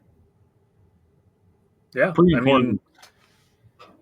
Even just a routine out, you're still looking at potentially 1st and 3rd with 1 out and O'Neal Cruz up versus a guy. It's a sac fly and you give up a run, and then things kind of can start to tilt towards Pittsburgh. I don't care how good or bad the team is. Momentum does not favor anybody, and that was an important at-bat for me. Yeah. For him to get that double play ball was very clutch, and we always talk about the pitching. I'm not trying to interrupt too much here. I'm sorry. No, you're good. But we always talk about the pitching in the pitching lab, and rightfully so. I don't think we give enough credit to the defense, because the defense behind you, dude, we got gold glovers and platinum glovers, and then we just bring up these guys from the freaking minor leaguers, and they're freaking gold glovers, and it's like, we just keep fucking popping these guys out. What's going on over here? Pitching and defense, dude. That's what we do. I love it so much because it keeps us competitive, man. So I'm going to throw this out there. I'm not taking away from what you're saying because that's a good point. The double play ball that he got, it doesn't get any easier than that one. Yeah, you're not wrong. That was a routine. That was a great pitch by Mizorowski. 99 on the corner. Double play balls, what they call those. Yeah. That was a can of corn is what they say. You know what I'm saying? Yeah. Just a little soft ground ball, a tailor-made double play ball. Tailor-made. Like I said, game got quiet until the 7th. The Pirates scored an unearned run. And then in the 8th inning, Abner Uribe gave up a run.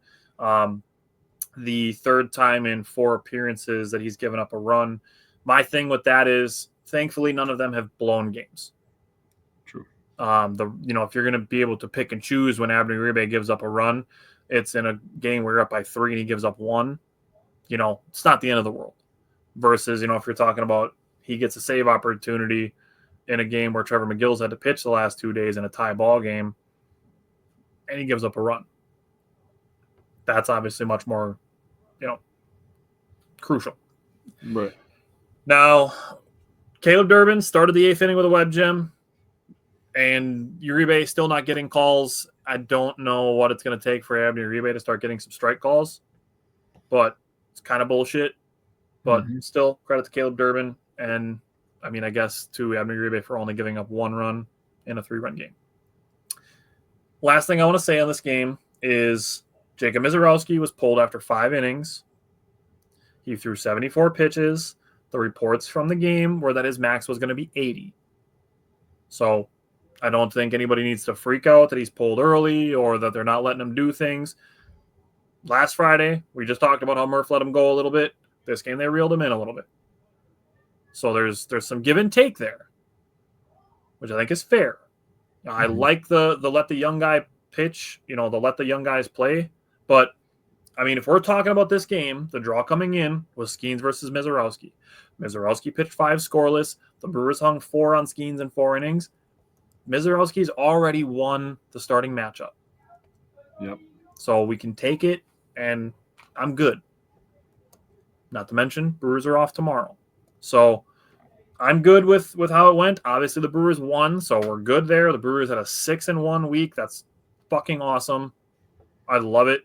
I would have loved to see Mizorowski and Peralta pitch a doubleheader against the Cubs and take 2 of them in a row. That would have been awesome. But I have no qualms in a 6-1 week for the Milwaukee Brewers.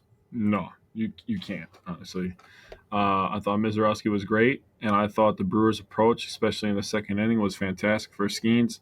Like you said, making him throw 37 pitches. He was at 50 at the end of the 2nd inning, so, that's just good stuff, good for us.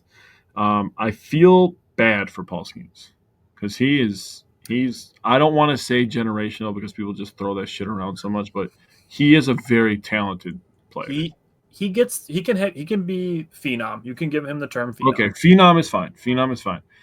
I'm just honestly getting sick and tired of everybody saying everybody's generational. Like Shohei Ohtani, elite. Elite is another term that people throw around too easy. Yeah, is that he's elite? That one I'm not scared to say. But like, if we're talking generational, Shohei Ohtani, conversation ends. Sorry, Aaron Judge is really, really good. He's starting to creep into that generational, conversation too if he keeps it up for a couple of years. But Shohei Ohtani is generational. He's the only one right now. Aaron Judge is a superstar. He's very good. He's another guy I would say elite. But Paul Skeens, tremendous. Yeah, they better enjoy him because come 2029, that motherfucker's going to be running. He's going to have one leg out the door that entire year. Honestly, they might trade him. But a dude's going to be wearing pinstripes. Probably. He's going to follow the Garrett Cole career path. Yeah. Maybe. We'll see. But, can't feel too bad. He's going to be really, really rich. He's going to, And he's getting really done. Rolling cash. Yeah, but right now it sucks because he's 4-7 and he's got like a 1.95 ERA. I'll feel bad for him for probably about 35 seconds, and then I'll go like, I got to go to my job tomorrow, bro. Like, he gets to have the day off and eat sunflower seeds. Fuck this guy. Dude, Justin, don't even say Caleb Williams and generational in the same sentence. That's so dumb. Dude, so dumb. I'm not going to start on that. Yeah, not even touching it. Trevor McGill, 18th save of the year. He's been absolute fire over the last week. So the Brewers, if you didn't know, this was game 81 for the Milwaukee Brewers today. Yeah, halfway point. They are exactly at the halfway point. They are 9 games over 500 at this point, and they're on track for another 90-win season. So ho-hum, the Brewers win 90 games, and they make the playoffs, and everybody's going to be upset about it. Love that. And still one of the younger teams in baseball. Dude, they're young all over the place. We just talked about their whole left side, dude. Like Collins, rookie. Durbin, rookie.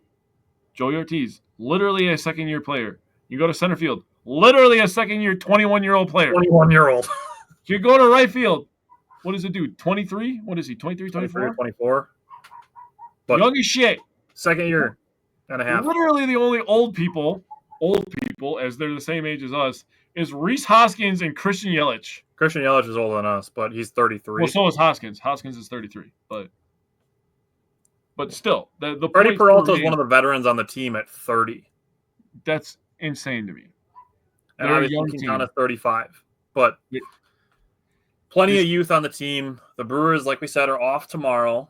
They have 3 games against the Rockies at home. Yes. Then they have off on Monday. And then next week we will have the first game of their series in New York against the Mets. Enjoy the off days now. And obviously at the All-Star break when we get there in August, they're going to have 19 games in 18 days.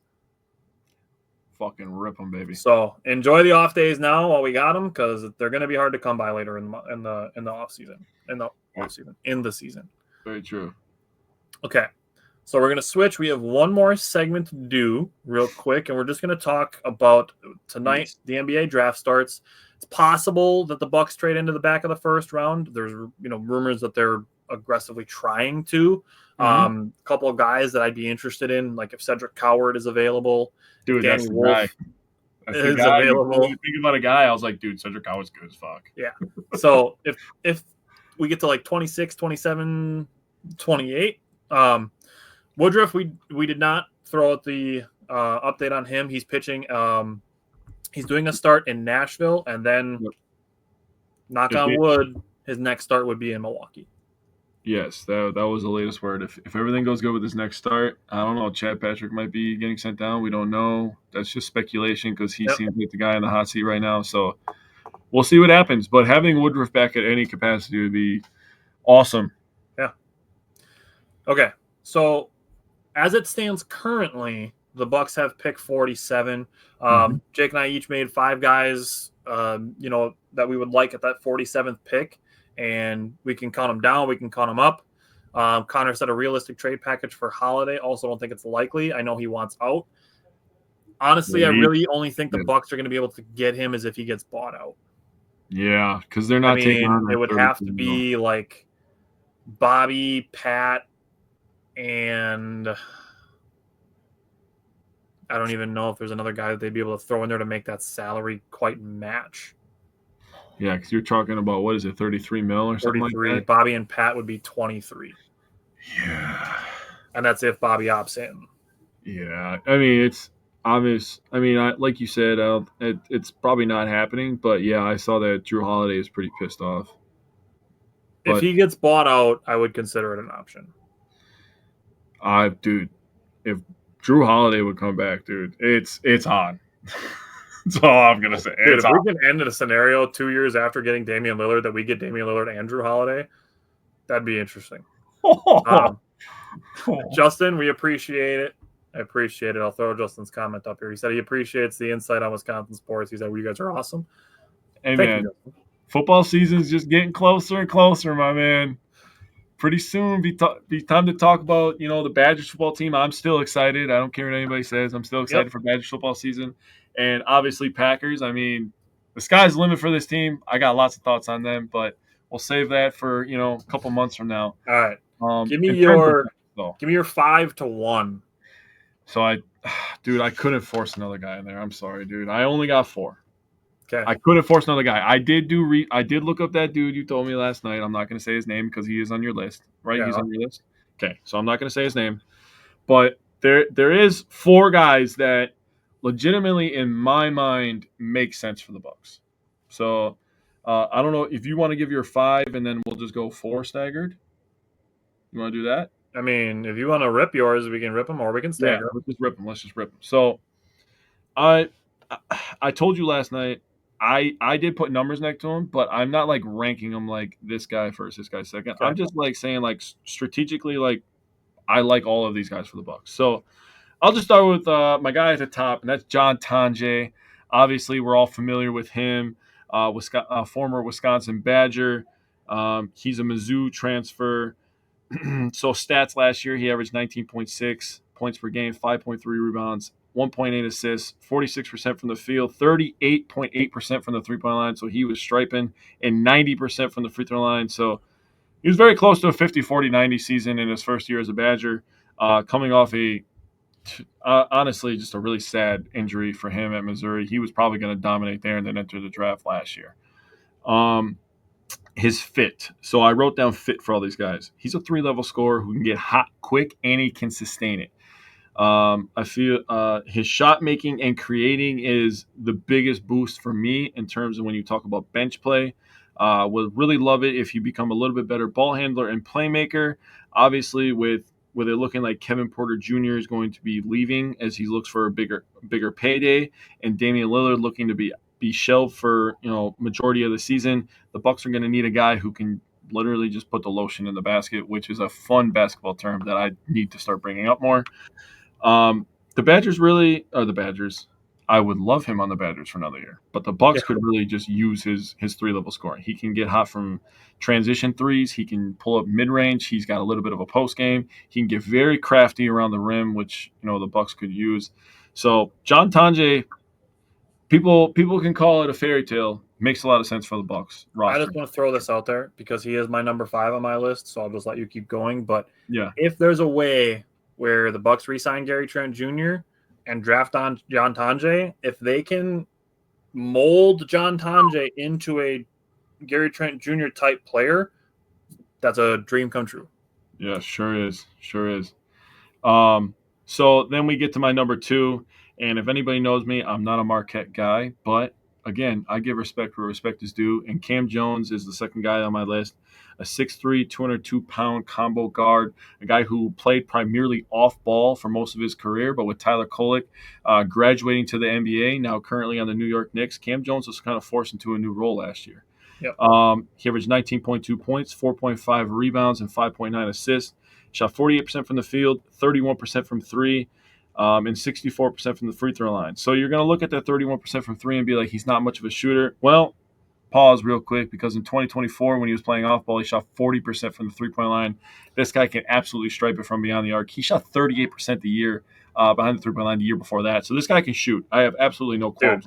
As a Marquette fan who watches games, we don't cover them on our show because we just, quite frankly, don't have the time. But yeah, as a Marquette fan who watches Marquette games, Cam Jones is a bucket. Just straight up just a bucket. I wrote down he's very good in the pick and roll. With no Dame or KPJ, they will need a guy who can run the pick and roll with Giannis. He's very decisive and good decision maker in the pick and roll, whether to pass or to shoot. Again, like Tyler said, this guy is straight up bucket. And something else that I wrote down is he plays a really good pace, and that's something that the Bucks could use as well, as they were one of the older teams in the league the last couple of years. Getting a younger guy who wants to get out and run in this pace and space era that we are in, I believe that's a beautiful. That's a match made in heaven, honestly. If Cam Jones falls to the Bucks at 47, that'd be a great. I would love it.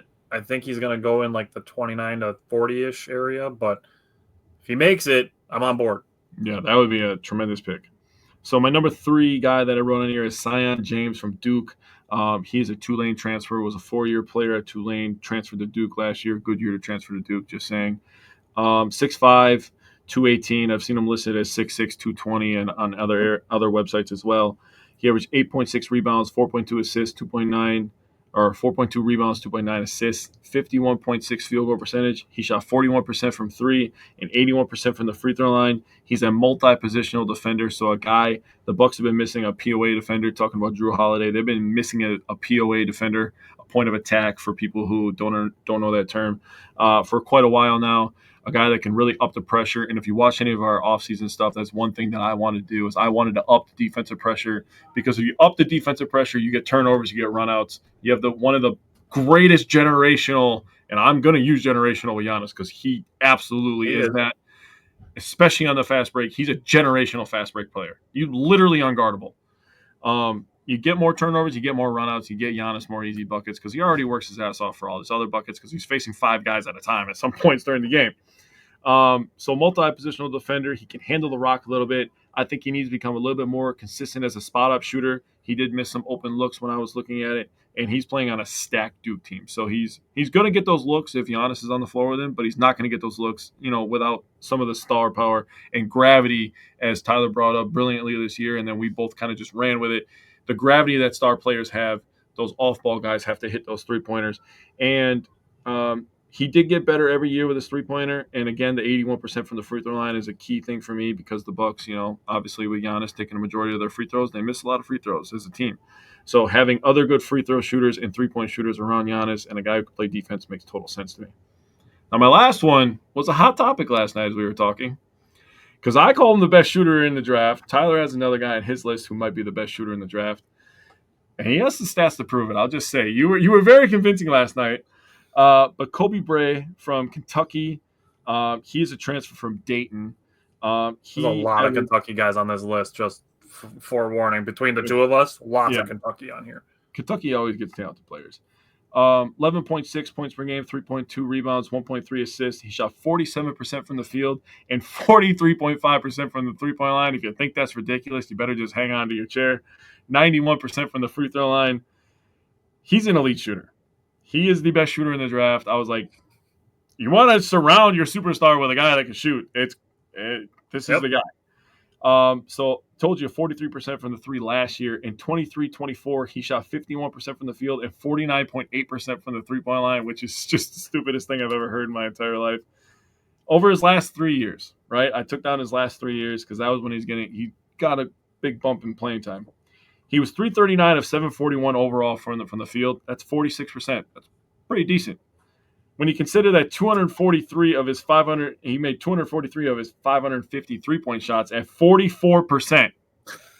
He shot 44% from three over the last 3 full college basketball seasons. I did some more numbers. That'll do. Of his 339, 96 of them were 2-point shots. That's 28%. That means 72% of his shots were behind the 3-point line.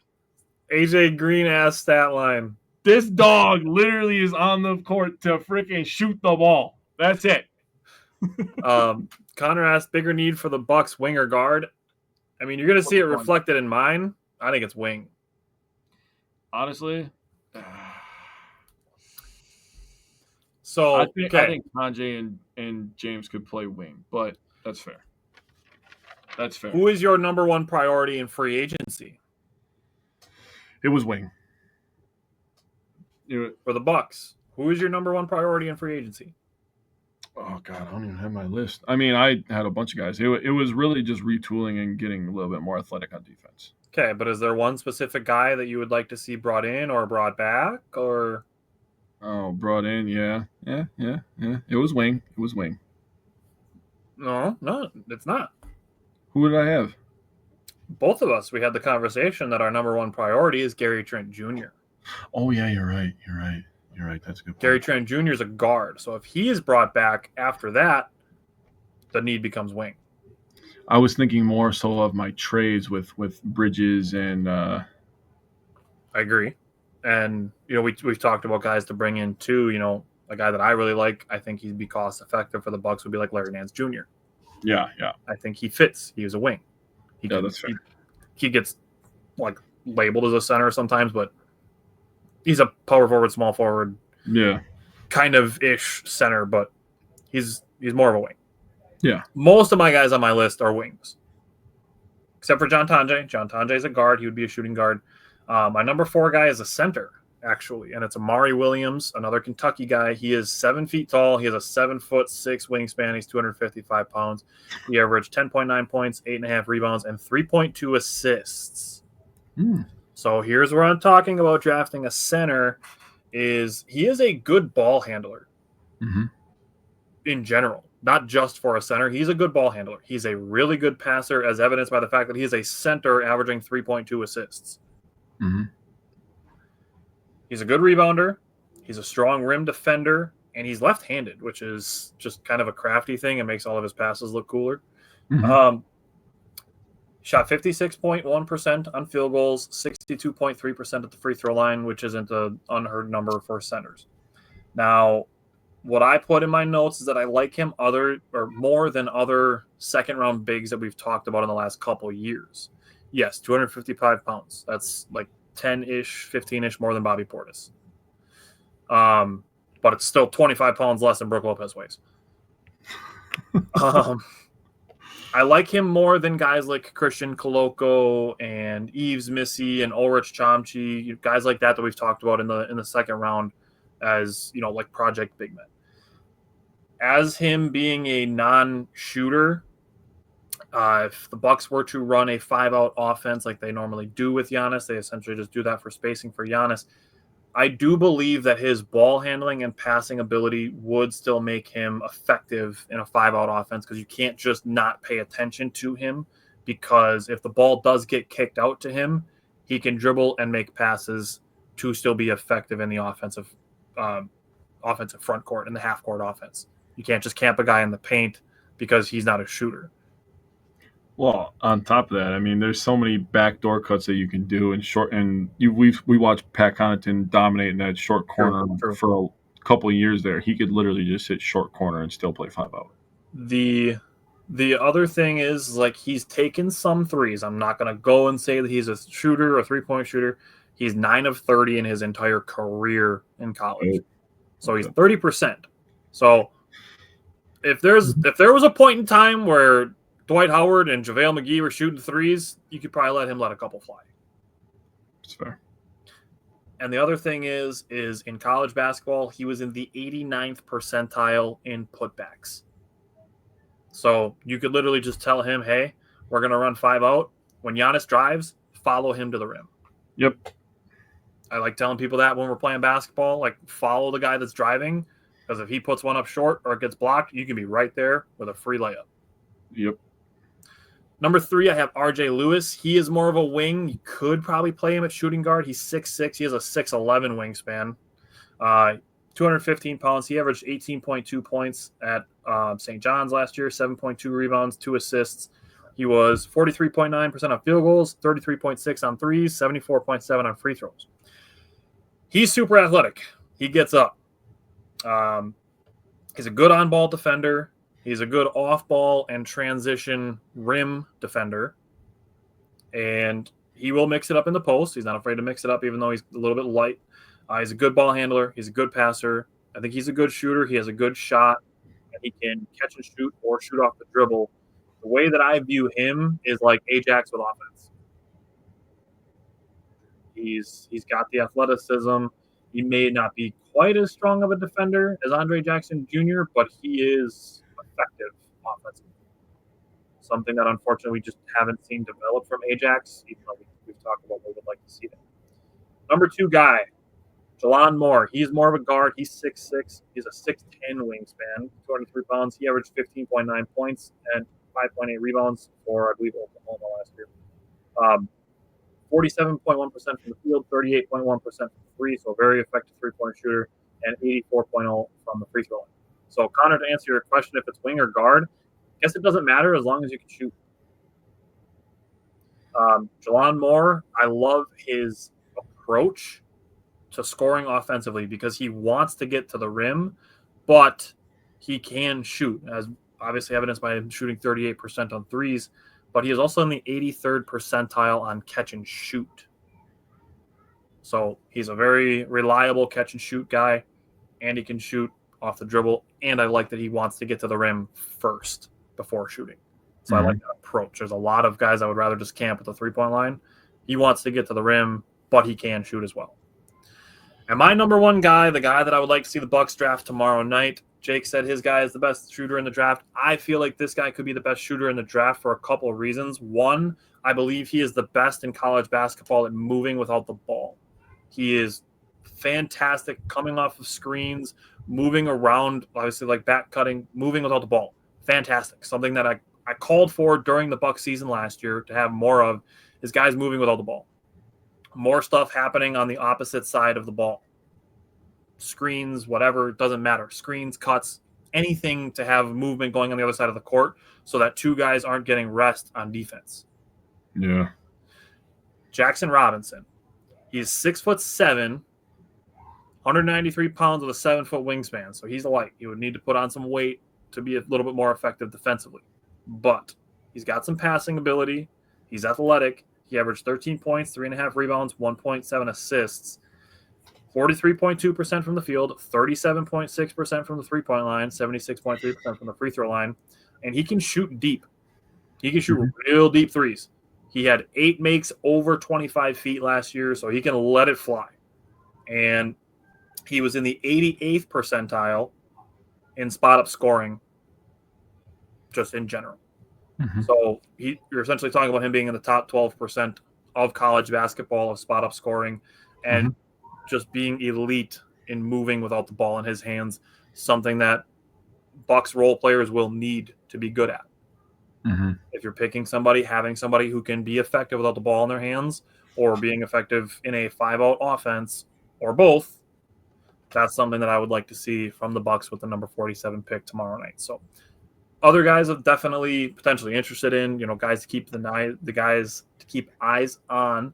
A guy like Elijah Martin, he's more of a point guard. I would throw out Chucky Hepburn. Obviously, we as Badgers fans know Chucky Hepburn. To me, I view him basically as like Malcolm Brogdon 2.0. A little bit slower, but good defender, good ball handler. He can shoot. That's how I view Chucky Hepburn a little bit. So maybe he's an option for the Bucks. So there's some options for the Bucks at 47. Keep an eye if they try to trade into the draft tonight. They might try to do something with Brooklyn because Brooklyn now has 6 first-round picks. Yeah. We'll see what happens with the Bucks tonight if they do anything. Other than that, they have the 47th pick tomorrow night. And no Brewers tomorrow. So we will be back next week with 5 Brewer games, and we'll talk about the Bucks draft pick, whoever it ends up being.